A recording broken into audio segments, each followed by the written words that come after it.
देख रहे हैं सौराष्ट्र समाचार ब्यूरो न्यूज। उल्लासनगर से सटे मारल वरब और कांबा ग्राम पंचायत क्षेत्र की विभिन्न समस्याओं के समाधान हेतु मारल के एंटिलिया स्थित गुरुद्वारा हॉल में आयोजित की गई थाने जिला के जिला अधिकारी श्री कृष्ण पंचाल और विधायक कुमार एलानी की अगुवाई में संबंधित विभाग के अधिकारियों की बैठक में विभिन्न मूलभूत मुद्दों पर लीपापोती देख ग्राम पंचायत सदस्य और ग्रामीण का गुस्सा फूट पड़ा और नौबत यहां तक आ गई कि ग्राम पंचायत सदस्य ने अधिकारियों पर भ्रष्टाचार और लापरवाही करने का आरोप लगाकर बैठक का बॉयकॉट कर दिया। उसके बाद जिला अधिकारी ने समझा बुझाकर मामला शांत किया। अधिकतर ग्रामीणों का कहना है ताकि बार बार आग्रह करने के बाद भी बिजली, पानी, साफ सफाई के साथ ही महामार्ग और बिजली विभाग से जुड़ी समस्याओं का संतोषजनक समाधान नहीं किया जाता है। यहाँ के संबंधित विभाग के अधिकारी ग्राम पंचायत सदस्यों के फोन तक नहीं उठाते।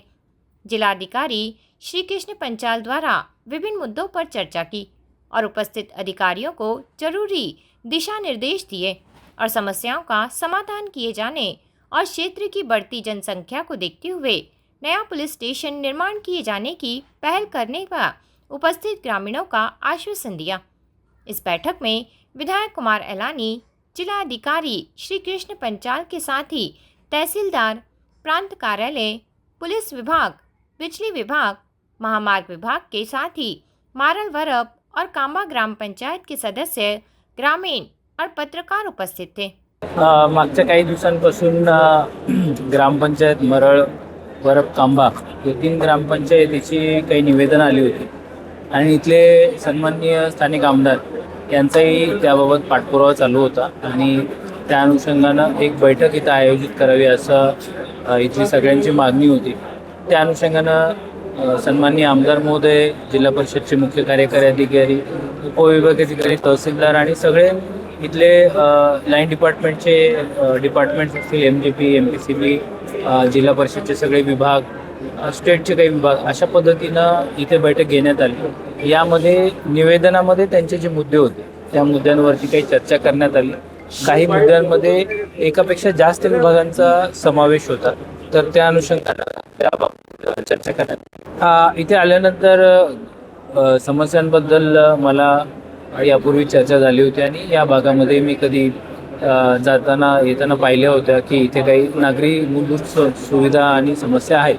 परंतु इथं बैठकीमध्ये आल्यानंतर आणखीन जाणीव झाली की इथले जे स्थानिक ग्रामपंचायतचे लोकप्रतिनिधी असतील, नागरिक असतील, तर यांच्या अनेक समस्या आहेत। इथे लोकसंख्या खूप मोठ्या प्रमाणामध्ये वाढलेली आहे आणि शहरीकरण सोबत म्हणजे जवळपास महापालिकेचा एरिया आहे आणि ज्या कॅपॅसिटीज आहेत आणि ज्या सगळ्या स्टेटच्या किंवा इतर लाईन एजन्सी आहेत, हाताई भाग जिल्हा परिषदमध्ये आहे, तर या अनुषंगानं तितक्या लोकांना अपेक्षित सोयीसुविधा या पुरत नाही आहेत। अशा पद्धतीनं एक मोठ्या प्रमाणामध्ये इथं लोकांनी त्यांच्या तक्रारी आणि त्यांचे इथे मन मोकळं केलं आणि जे लाईन डिपार्टमेंट होते त्यांना त्या संदर्भांमध्ये सूचना दिल्या आहेत आणि तसे प्रस्ताव जे आहेत तर ते काही स्टेटकडे आपल्याला पाठवावे लागतील आणि या सुविधा देण्यासाठी काही DPDC मध्ये प्रस्ताव घेऊ शकतो।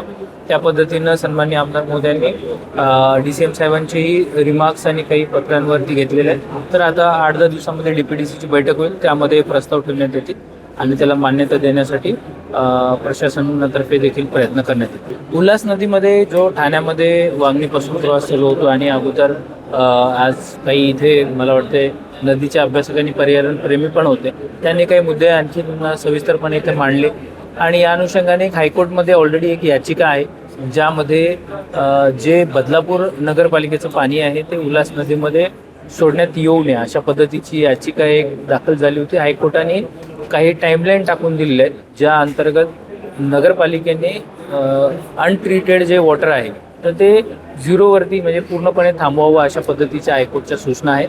त्यामध्ये मलाही हायकोर्टने काही सूचना दिल्या, त्याच्या बैठका मी घेतोय आणि एक वर्ल्ड बँकसोबत एक प्रोजेक्ट आता नगरपालिका बदलापूर करते। काही हाऊसिंग सोसायटी होत्या, आम्ही जवळपास तिथे 78 हाऊसिंग सोसायटी अशा शोधल्या की ज्या UDCPR आणि आपल्या नॉर्म्सनुसार त्यांना STP करणं गरजेचं होतं पण केलं नव्हतं। त्यापैकी आता 31 सोसायटीजनी STP चालू केलं। काही ग्रामीण भागामध्ये बदलापूरच्या देखील तिथे STP न करता काही हाऊसिंग सोसायटी झालेल्या आहेत, त्याचंही आपण बघतोय.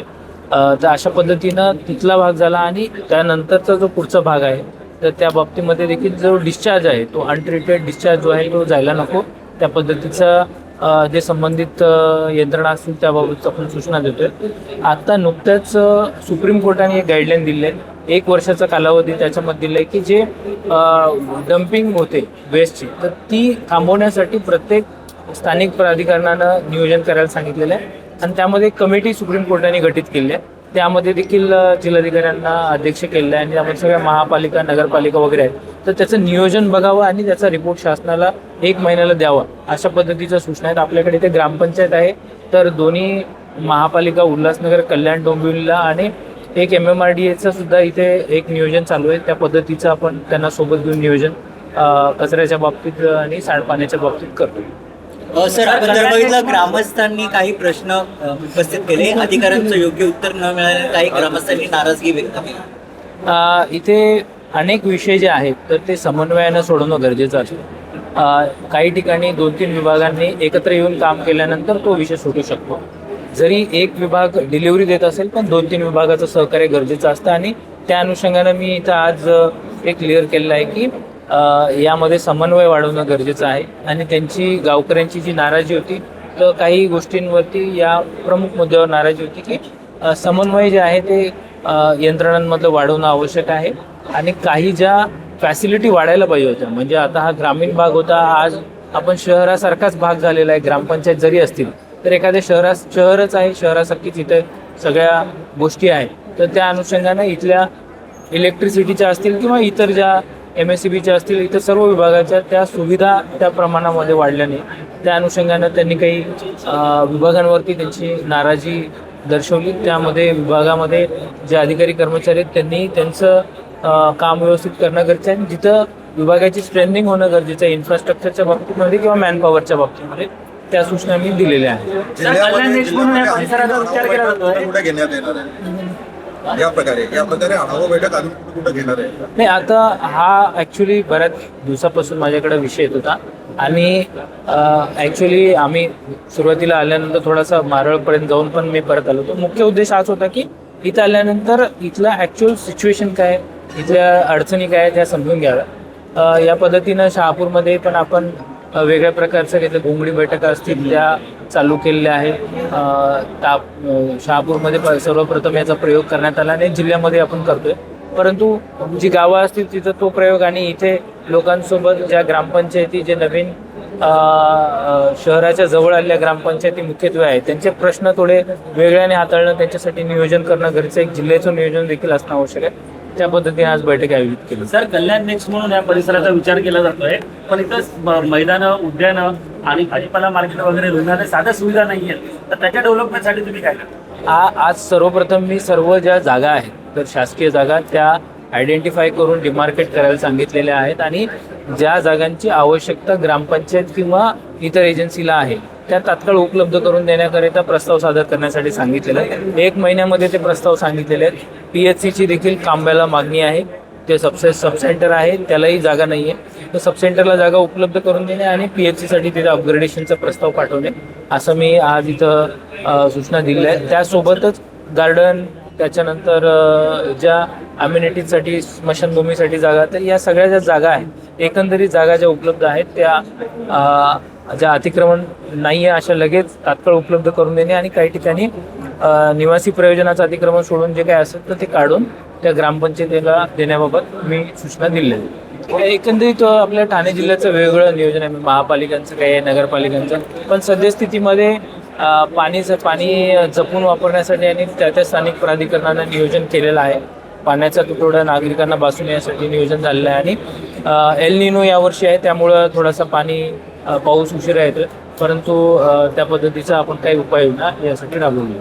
में आज जिला अधिकारी यहाँ पे एंटीला के गुरुद्वारे के नीचे जो हॉल है वहाँ पे एक बैठक ली, जिसमें जिला अधिकारी प्लस CEO और सभी गणमान्य ऑफिसर्स जो भी डिपार्टमेंट है, चाहे PWD हो, पुलिस डिपार्टमेंट हो, यहाँ ऑल डिपार्टमेंट जो गांव में जिसका कंसर्न है वाटर सप्लाई सभी को यहाँ पे बुला के और मारल बरब कांबा के जो प्रमुख लोग हैं, जो पूर्व सरपंच, उप सरपंच, सदस्य तीनों गांव के मौजूद थे, मैंने उनको निवेदन दिया था कि हमारे मारल बरब कांबा में एक तो हाईवे का प्रॉब्लम है। हाल ही 5-6 दिन पहले 2 लोगों का एक्सीडेंट हुआ था जिसमें वो दोनों की मृत्यु हो गई।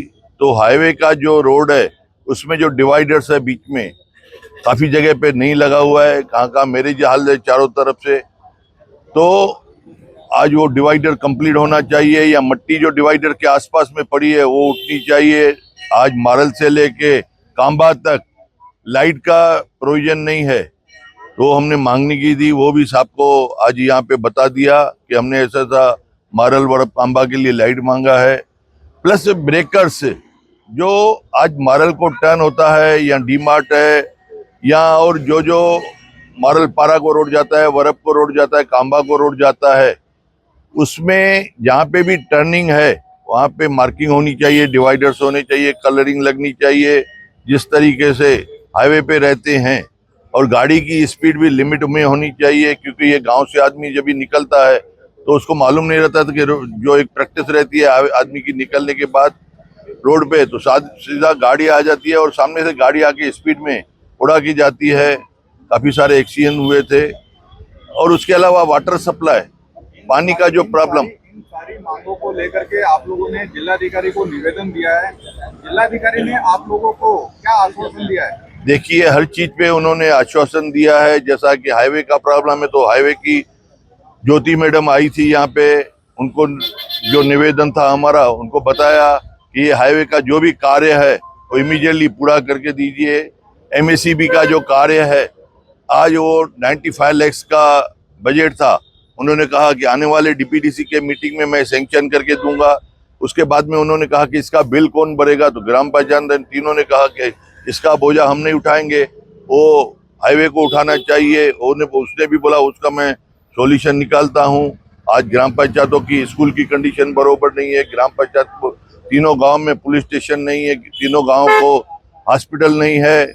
यहाँ पे जितनी भी गांव की समस्या, खास करके पानी की, चाहे कांबा की हो, कांबा में जो पानी आता है नदी से डायरेक्ट, उसमें फिल्टर प्लांट नहीं है, उसके लिए जगह का बंदोबस्त करके देना।